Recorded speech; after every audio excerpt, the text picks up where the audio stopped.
सवाल जो मेरे ज़हन में आता है एंड थोड़ी सी अगर आप इसके बारे में हमें मेरी नॉलेज के लिए, वो लोगों की नॉलेज के लिए भी, आपके केस में ये डिप्रेशन का जो जो जिस वजह से स्टेम किया वो आपने कभी असेस किया कि क्या वजह हो सकती है? Okay, so दो रीजंस होते हैं। नर्वस ब्रेकडाउन तो बड़ी एक आगे की I स्टेज है। had a lot of triggers going on in my life जिनको मैं सही से हैंडल नहीं कर पा रही थी। मैं एस्केप कर रही थी, सप्रेस कर रही थी और उल्टी फुल्टी चीज़ों में लगी हुई थी। तो वो कहीं एक जगह पे जाके फिर आपकी कहते हैं ना कि give your body rest before that it takes it for itself. Similarly give your mind rest before that it takes it for itself. तो मेरे ख्याल से वो वाला हिसाब हो गया था। बट दो रीजंस होते हैं। एक प्रीडिस्पोजिशन होती है। प्रीडिस्पोजिशन इज कि आपको जेनेटिकली आप जो हो आप प्रीडिस्पोज्ड होते हो, इंक्लिनेशन होती है कि यार ये हाँ, लेकिन तब भी 100% नहीं होता कि आपको होगा ही होगा। आपको कोई ट्रिगर हुआ तो हो सकता है हो, नहीं तो नहीं। और काफी लोगों के अंदर जो होता है वो मतलब उनकी सिचुएशंस, एनवायरमेंटल कुछ नर्चरिंग ऐसी हो जाती है। Triggers in your case? I know my triggers now अल्हम्दुलिल्लाह।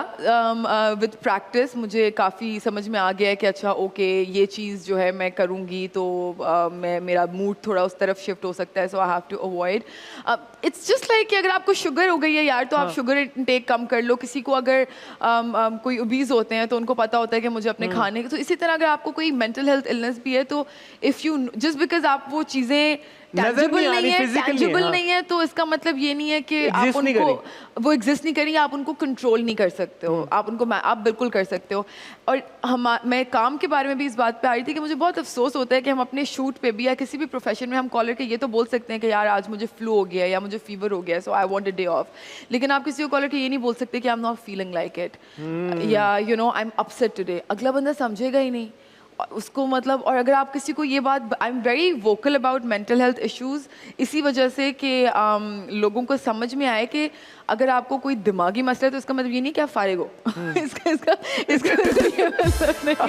सही, आप फिर भी फंक्शनल हो। बिल्कुल आप बेकार हो गए भाई। हाँ, आप फंक्शनल हो। इट्स जस्ट दैट कि उस चीज़ के साथ भी आपको थोड़ी हेल्प चाहिए जिस तरह लोगों को अपने ब्लड प्रेशर के साथ चाहिए होती है या और चीज़ों की। सो ये चीज़ काम में हमारे हर प्रोफेशन में अकोमोडेट करना चाहिए कि इस चीज़ की भी लीव होनी चाहिए कि यार today I am not doing okay emotionally and I need a break. बिल्कुल होनी चाहिए। और ये देखें यशमा ने कितनी आपको because she is gone through such a thing और उन्होंने साइकोलॉजी पढ़ी हुई भी है और उनको डायग्नोज भी हुआ है ये एलिमेंट और फिर उन्होंने उसका ट्रीटमेंट भी लिया है। तो इसलिए जो वो बातें कह रही हैं वो ऐसे हवा में ये बातें नहीं कह रही। She is experience something.